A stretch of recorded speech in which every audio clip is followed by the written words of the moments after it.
आज मी दाखवणार आहे राजगिराची भाजी। ही भाजी स्वच्छ धुवून घ्यायची आहे। ही भाजी आता मध्यम आकारात कट करून घ्यायचं आहे। एका पॅनमध्ये तेल गरम करून घ्यायचं आहे। तेल गरम झाले की यात ठेचलेला लसूण घालून घ्यायचं आहे।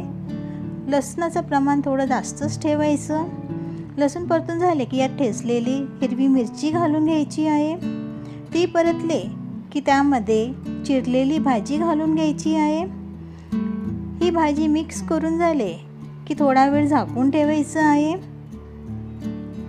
नंतर यात चवीनुसार मीठ घालून घ्यायचं आहे। भाजी परतून घ्यायची आहे।